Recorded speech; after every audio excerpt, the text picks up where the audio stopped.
우리 함께 앞뒤 좌우 바라보시면서 이렇게 축복했으면 좋겠습니다. 예수님 때문에 행복합니다.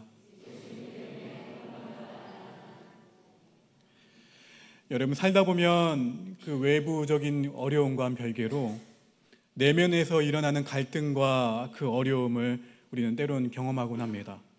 마음이 바로잡혀 있으면 어떠한 문제든지 넉넉하게 극복할 수 있지만 내면의 이 갈등이 극심할 때에는 어려움이 더욱 커질 수밖에 없습니다.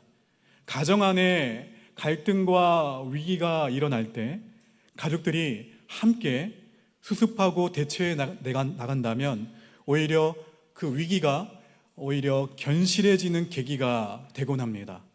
교회나 나라도 마찬가지죠. 문제는 이 내부의 갈등을 어떻게 처리하느냐가 문제인 거예요.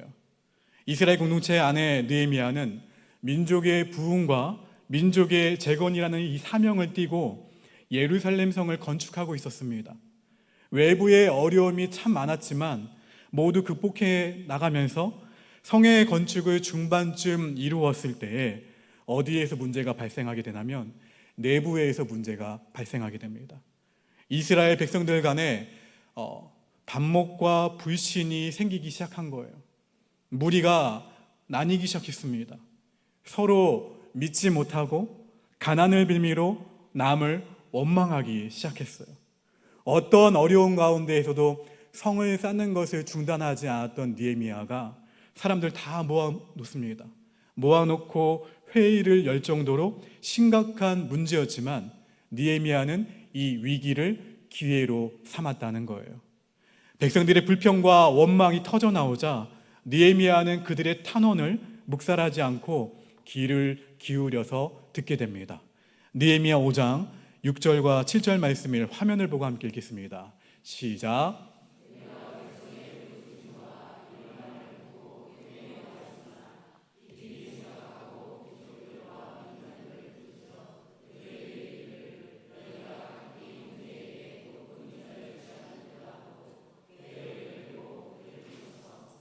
자, 이 말씀을 보시면 앞부분에 내가 백성의 부르짖음과 이러한 말을 듣고 크게 어떻게 했다고요? 노하였으나. 이어지는 말은 뭐예요? 깊이 생각하고. 분열과 대립이 생긴 것 때문에 분노가 있었지만 그들의 부르짖음을 느헤미야는 책망하거나 화합을 강요한 것이 아니라 어떻게 했다고요? 깊이 생각했다. 이 깊이 생각했다는 이 말은 아람어 말라크에서 온 단어로 심사숙고하다라는 뜻을 갖고 있어요. 심사숙고하다. 여기서 크게 노하였으나 깊이 생각하고 했다는 것은 사실 언뜻 이해하기가 쉽지가 않아요. 크게 노하는 것과 그리고 깊이 생각하는 것은 상반되는 표현인 것 같아요. 그렇죠? 일반적으로 차분히 생각하는 사람은 쉽게 분노하지 않는 것 같습니다. 자기 감정을 표현하는 것을 잘 조절할 줄 모르는 사람이 즉각적으로 내보이는 잘못된 반응이 분노라고 생각하기 때문이죠. 성경은 분노를 죄라고 말하지 않아요. 도리어 분노를 표현하지 않고 아무렇지 않은 척 가장하고 묻어두는 것이 더 위험하다고 말합니다. 이 억눌린 이 분노는 정신건강을 해칠 뿐만 아니라 인간관계를 왜곡시켜요. 그리고 사리를 잘못 판단하게 만듭니다. 성경은 이 분노 자체를 정죄의 대상으로 삼지 않고 무절제하거나 파괴적인 방식으로 분노를 표출한다면 안 된다고 얘기하죠. 그리고 분노의 감정이 어디로 이어지지 않도록 죄로 이어지지 않도록 성경은 우리에게 당부하고 있어요. 느헤미야 분노는 우리도 충분히 공감할 수가 있습니다. 이 성을 쌓는 일은 단순한 부욕의 일이 아니라 이스라엘의 공동체의 회복을 위한 일이었어요. 흩어졌던 이스라엘 백성들이 하나님께서 택하신 백성답게 한 형제 자매로 더불어 살아가는 공동체를 이루고자 성을 쌓고 있는데 백성들은 서로 어떻게 한 거예요? 원망한 거예요. 서로 원망하며 분란을 일으키고 있으니 책임자로서 분노가 치미는 것이 당연한 것이죠. 백성들은 자신들이 먹지도 못하고 자신들이 굶고 있으며 빚을 지고 세금을 내기 위해서 집과 포도원을 팔았다고 호소하고 있습니다. 제한된 지역에 갑자기 많은 이주민이 유입이 되어서 식량 공급이 부족해지기도 했고, 모두들 성벽 공사에 참여하느라 농사일을 제대로 하지 못해서 흉년이 들었을지도 모르겠습니다. 그리고 제국의 중앙정부에서는 어김없이 세금을 요구했을 거예요. 그러나 느헤미야는 좀 더 본질적인 원인을 생각했습니다. 근본적인 이유는 바로 공동체 의식에 이상이 생긴 거였어요. 백성들의 호소 뒤에는 눈앞의 현실에 대한 박탈감이 있었습니다. 같은 민족으로서 일반 백성들은 나라와 민족을 위해 부역을 하고 헌신하는 동안 부자와 귀족들은 오히려 고리대금 업자가 되어서 이자를 착취하고 돈을 갚지 못하면 자식까지 종으로 빼앗아가는 악한 일을 동족에게 행하고 있는 현실이었어요. 느헤미야는 귀족들과 민장들에게 느헤미야 5장 8절 말씀에서 이렇게 분노하며 말합니다. 우리 화면을 보고 읽겠습니다. 시작.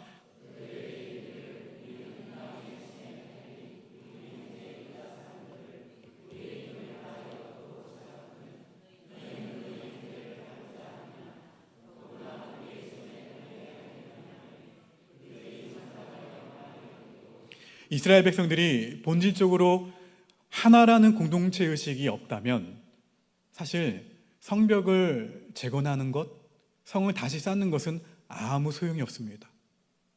오늘날 우리도 여러 가지 분노할 이들에 둘러싸여 있어요. 행복하고 더 나은 삶을 살려고 버는 돈이 오히려 사람을 죽입니다. 오히려 가정을 깨트리는 모습에 분노가 일어나요. 돈 때문에. 그렇죠? 어떻게 이럴 수 있는가? 우리 가정과 교회들과 사회, 이 나라가 이토록 깨어져 있는가? 깨어졌단 말인가? 이러한 세상을 바라보면서 거룩한 분노마저 느끼지 못한다면 우리 영혼이 제대로 살아있는지 나를 점검해 봐야 될 것입니다. 그러나 분노를 느끼는 것으로 끝나는 것이 아니라 크게 노하였으나 어떻게 생각하고 깊이 생각하고, 즉 이렇게 참담한 현실을 심사숙고하고 본질적인 문제를 찾아내어서 다음 단계를 밟아 나가셔야 된다는 거예요. 느헤미야는 깨어진 공동체로는 하나님의 꿈을 이룰 수 없다는 것을 깨닫고 문제를 구체적으로 풀어갔습니다. 하나님이 원하시는 이 공동체의 그림에 따라서 현실적인 문제를 해결하고 직접 느헤미야가 본을 보였다는 거예요. 그러자 공동체의 지도자들이 기꺼이 따랐고 온 회중이 다 어떻게 합니까? 본문에서 다 아멘하고 여호와를 찬송하고 백성이 그 말한 대로 행하였습니다. 우리 본문 말씀 13절 말씀을 다시 한번 읽어보겠습니다. 시작. 내가 옷자락을 털며 이르기를 이 말대로 행하지 아니하는 자는 모두 하나님이 또한 이와 같이 그 집과 산업에서 털어버리시지니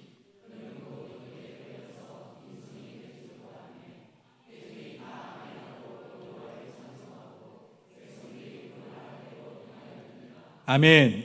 문제는 해결되었고 공동체의 연합은 지켜졌어요. 지켜졌으며 더욱 공고해졌습니다. 성벽 재건 역사도 이어졌어요. 갈등의 원인을 파악한 느헤미야는 이 어려움을 하나님의 말씀으로 돌아갈 기회로 삼았다는 거예요. 느헤미야는 이 일을 계기로 백성들 마음속에 하나님을 경외하는 것과 하나님의 법칙이 바로 서기를 원했습니다. 느헤미야가 지적한 것이 무엇입니까? 백성들 가운데 하나님의 말씀이 없다는 거예요. 그들 사이에 하나님의 말씀이 없다는 거예요. 다들 처음에는 예루살렘으로 돌아오면서 그동안 포로 생활 동안 모은 재산과 정부 지원금 등 많은 것을 가지고 돌아왔지만 넉넉하게 가지고 왔어요. 가지고 왔지만 무엇이 들었습니까? 흉년이 들었어요. 흉년이 들고 농사일에 소홀해지면서 생활은 점점 더 어려워졌습니다. 먹고 살 길이 막막해지자 돈 있는 사람이 돈 없는 사람에게 그 돈을 빌려주기 시작했는데 높은 이자를 적용하고 담보를 또 잡히게 되고 자식까지 어떻게 됩니까? 노예로 팔게 하니까 일반 백성들의 마음에 분노가 일어나기 시작한 거예요. 게다가 귀족과 관리들은 같은 이스라엘 민족이면서도 성벽 쌓는 일에 동참하지도 않고 고리 대금업으로 자기 이익만 챙기고 있으니 없는 살림에 정성스러운 마음으로 사역에 동참했던 사람들은 상대적인 박탈감을 느낄 수밖에 없었다는 거예요. 느헤미야는 그래서 귀족과 관리들에게 담보로 잡은 밭과 포도원과 감난원과 집을 당장 어떻게 하라? 돌려줘라. 돌려주고 구워준 돈이나 곡식이나 새 포도주나 기름에 대해 받는 그 이자도 돌려 보내라고 말했습니다. 이스라엘의 이 모든 백성이 하나님 경외하는 법을 배우고 하나님의 법을 지킬 것을 명하고 있는 거예요. 하나님의 말씀이 삶 속에 새롭게 세워지면서 백성들은 어떻게 합니까? 회개해요. 그리고 다시 돌아와요. 약속대로 잘못 취한 것은 돌려줍니다. 그들의 삶 가운데 변화가 일어나기 시작한 거예요. 살아가는 것이 어렵고 힘들면 사람은 누구나 다 더 이기적으로 변하게 되어 있습니다. 고아원이나 양로원, 장애인 보호시설에는 돕는 손길이 턱없이 부족합니다. 삶의 부담을 나누려 하지 않고 희생하려 하지 않아요. 왜일까요? 느헤미야가 분명히 말했죠. 하나님의 기준을 잊어버렸기 때문이라고 우리에게 말하고 있어요. 바울은 이렇게 말했습니다. 로마서 12장 2절 말씀 같이 읽어봅니다. 시작.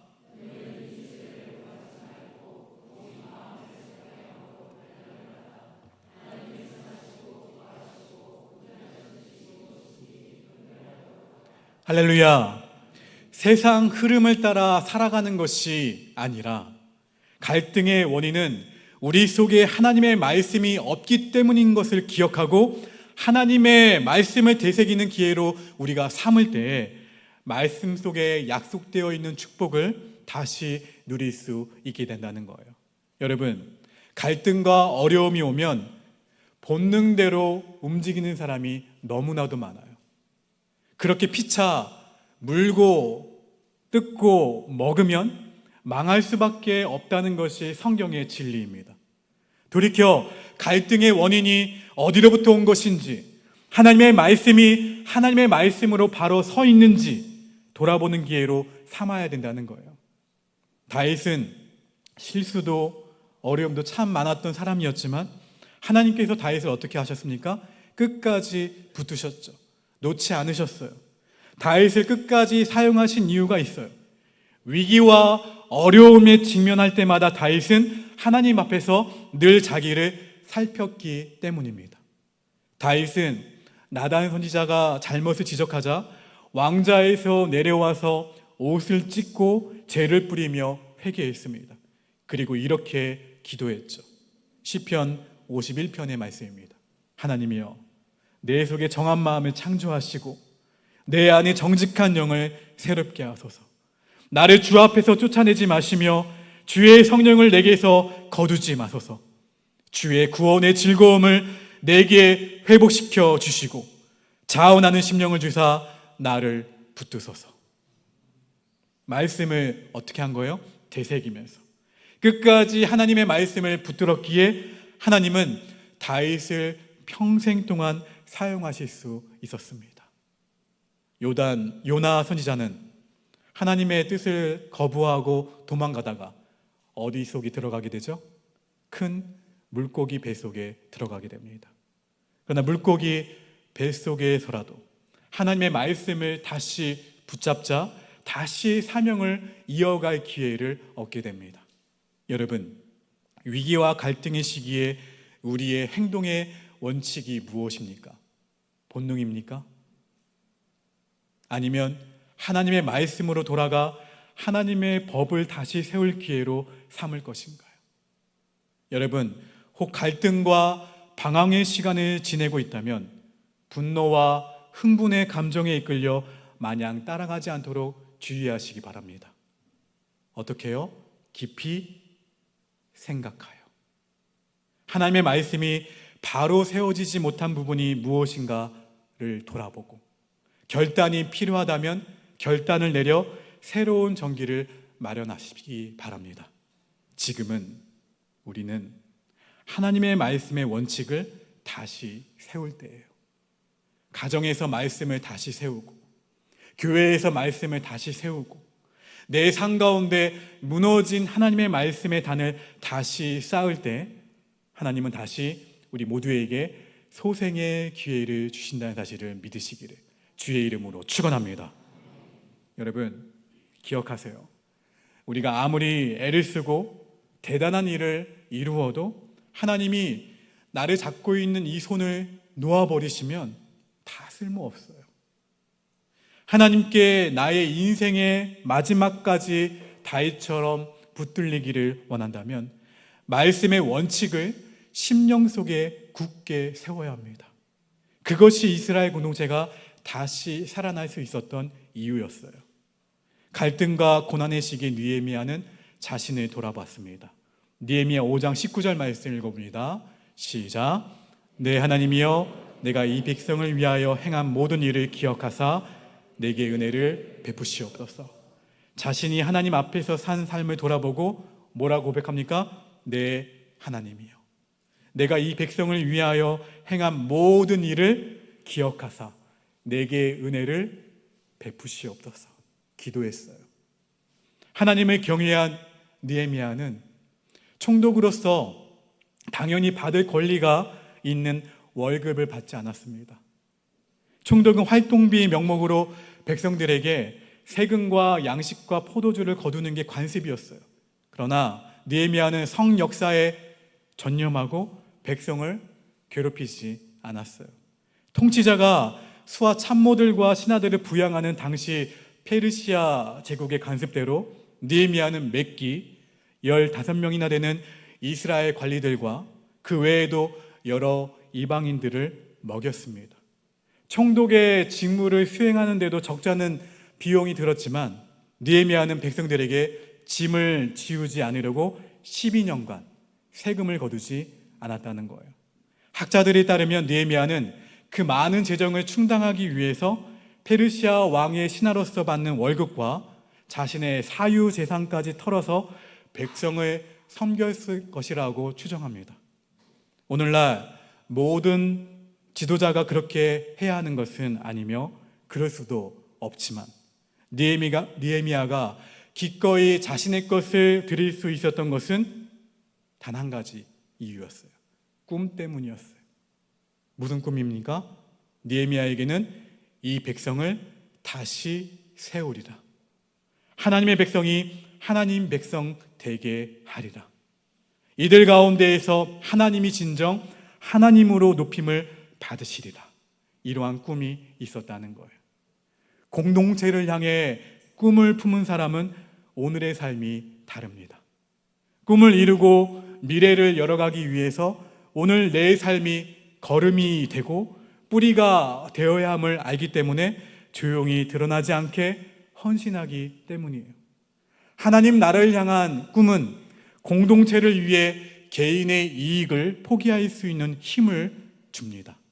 느헤미야가 고백했듯이 지금껏 느헤미야가 그렇게 살아온 것은 하나님을 경외했기 때문이에요. 하나님의 백성, 하나님의 공동체를 섬기는 일에 조금이라도 방해가 되기를 원치 않았기 때문에 그래요. 하나님을 경외하지 않는 인생 가운데 일어날 수 없는 일들이죠. 하나님을 경외하며 공동체를 사랑하는 사람은 개인의 삶 가운데서도 하나님의 기준이 분명해요. 공동체가 은혜를 누리기를 갈망하며 개인의 삶 가운데에서 누릴 수 있는 은혜를 스스로 절제합니다. 자신의 풍요로움이 다른 사람과 공동체로 흘러갈 수 있도록 문을 열고 마음을 활짝 열어요. 그리고 오직 하나님께만 인정을 구합니다. 이러한 한 사람이 있을 때 하나님은 그 한 사람 때문에 공동체 전체를 회복시키시고 부흥을 누리게 하심을 주의 이름으로 축원합니다. 그 한 사람이 누가 되어야 됩니까? 제가 되어야 돼요. 그리고 여러분 각 사람이 되셔야 됩니다.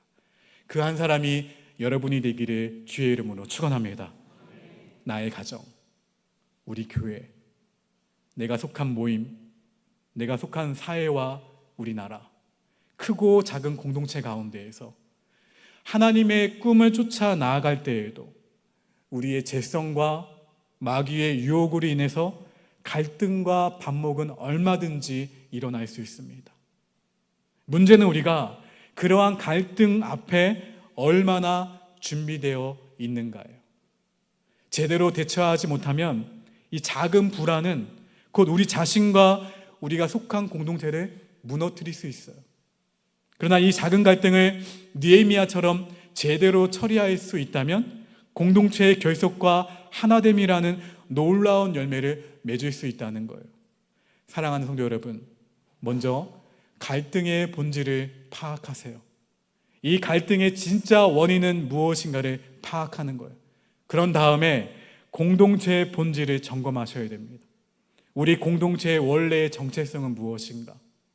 하나님이 원하시는 모습은 무엇이며 우리가 지금 기억해야 할 하나님의 기준은 무엇인가를 돌아보고 하나님의 말씀의 기준을 세우는 거예요. 그리고 그 모든 과정 가운데에서 드러나지 않는 리더십으로서 나의 삶을 하나님께 정결하게 드리세요. 하나님이 우리를 위하여 낮아지셨듯이 우리도 조금이나마 공동체를 위하여 낮아질 수 있는 부분을 찾아서 섬기는 거예요.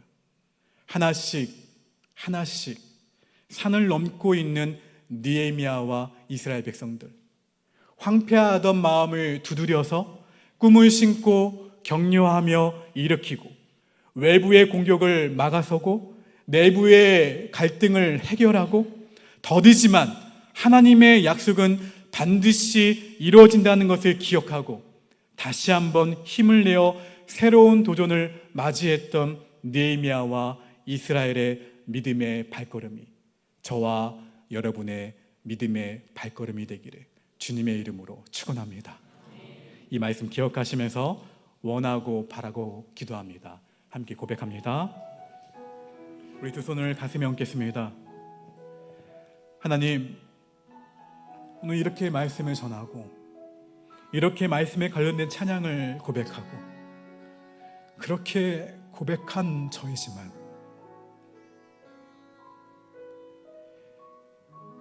이 세상을 살아가는 동안에 내 힘을 의지할 때가 참 많았다는 것을 고백할 수밖에 없습니다.